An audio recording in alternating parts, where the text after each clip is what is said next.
Hello there guys, and in this tutorial, or more specifically said in this Linux tutorial, we are going to talk about special variables.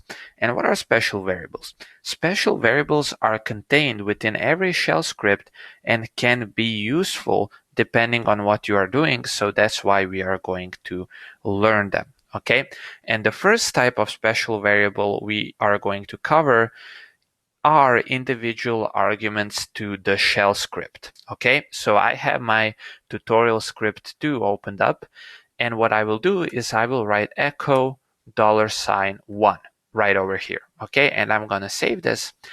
And what I'm going to do is I'm going to use my terminal and I'm going to run the tutorial script 2. Okay, tutorial script 2.sh. But when I press enter, I get permission denied. Now, why is my permission denied? Well, as we talked about in the permissions tutorial, I don't have execute permissions, which we can see. So I do have the read and the write permissions, but not the execute permissions. And so we can fix that by running chmod. We can use 755 because 7 is going to enable us to both read, write, and execute.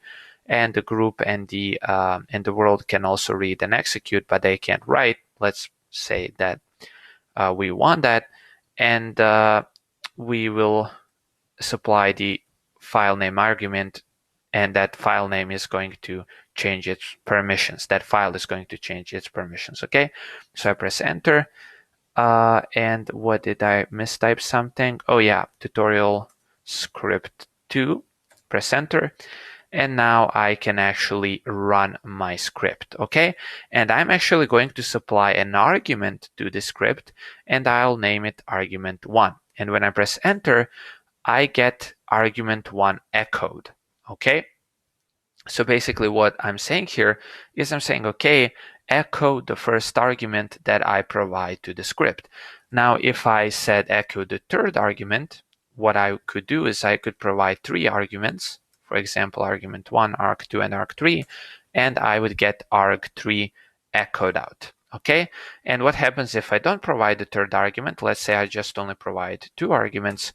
I get empty thing echoed out. Okay, and basically that's because the argument 3 wasn't even supplied, and so I get an empty line. Okay, because nothing was supplied in place of argument 3. Okay, and so let me also go through some other special variables. So basically, just to recap on what we just did, is we use the positional arguments, which we supply when we are calling our shell scripts from the terminal. When we are trying to execute our shell script from the terminal, we supply the positional arguments, and then we can access them in this fashion. Okay, so 1 is the first argument, 2 is the second, 3 is the third, etc.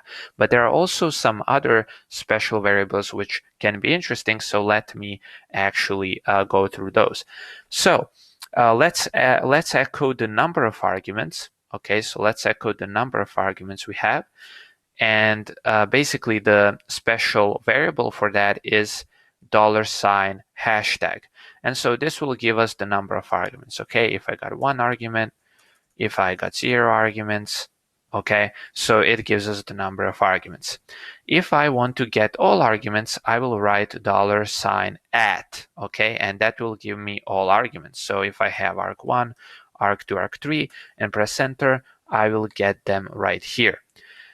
Now, if I want to get the script name, I will actually type in $0, and that will give me, if I press enter, that will give me the script name. So basically, the 0th argument is actually the script name. Now, if I want to get the process ID of the shell which is running the script, I will write $, save this, execute it, and I will get the process ID of the shell executing the script. And if I want to get the exit code of my shell script, and we will cover exit codes later on, but basically just know that if I want to get the exit code of my shell script, I write a $? And just to give you kind of an insight into that, well, exit code of 0 indicates success, and any other non-zero exit code indicates failure. Okay?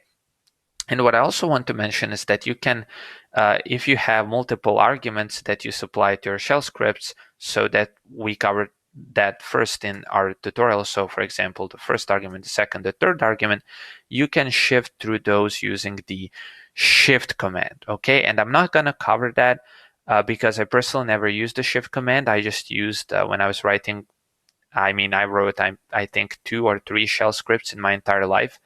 And so, yeah, I have limited experience with them, but when I did write them, I used these positional arguments, okay? And so you can use the shift command in order to shift these arguments by one place. I'm not sure if it's to the left or to the right, but I guess it's to the left. And again, I leave it to you to Google that if you ever want to shift your arguments. Okay, so hope you learned something useful. Thank you for watching, and I will see you in the next tutorial. Talk soon.